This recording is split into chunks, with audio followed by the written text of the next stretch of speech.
Bonjour, dans cette vidéo, nous allons apprendre un repère. Donc pour grader le plan, on trace deux droites perpendiculaires.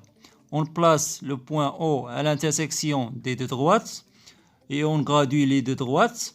On choisit toujours OI, l'unité de gradation de la droite horizontale, et on divise la droite en petits segments de même longueur OI. On choisit OG, l'unité de gradation de la droite verticale, et on gradue. Donc, un repère est constitué de deux droites gradées de même origine O. La première droite horizontale s'appelle l'axe des abscisses et la deuxième droite verticale s'appelle l'axe des ordonnées. يعني أن المعلم أن repère يتكون من مستقيمين مدرجين متعامدين ولهما نفس الأصل النقطة O. بالنسبة للمستقيم الأفقي l'axe des abscisses يسمى محور الأفاصيل ويأخذ قيم X. وبالنسبة للمستقيم العمودي l'axe des ordonnées يسمى محور الأراتب ويأخذ قيم Y. Maintenant, nous allons voir les coordonnées d'un point. يعني إحداثيتي نقطة. Par exemple, on a un point A sur le plan. On fait la projection de A sur l'axe des abscisses, on obtient 5. On fait la projection de A sur l'axe des ordonnées, on obtient 3. Donc les coordonnées de A sont 5 et 3. On écrit toujours l'alphabet de points, entre parenthèses l'abscisse en première position, point virgule l'ordonnée en deuxième position. Maintenant, on va faire un exercice. Donner les coordonnées des points A, B, C, D, E et F. Donc, on va déterminer l'abscisse et l'ordonnée de chaque point. On commence par le point A.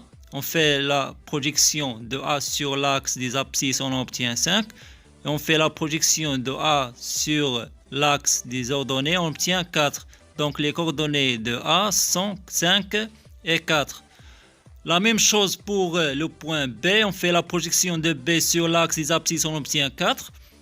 Et on fait la projection de B sur l'axe des ordonnées, on obtient moins 2.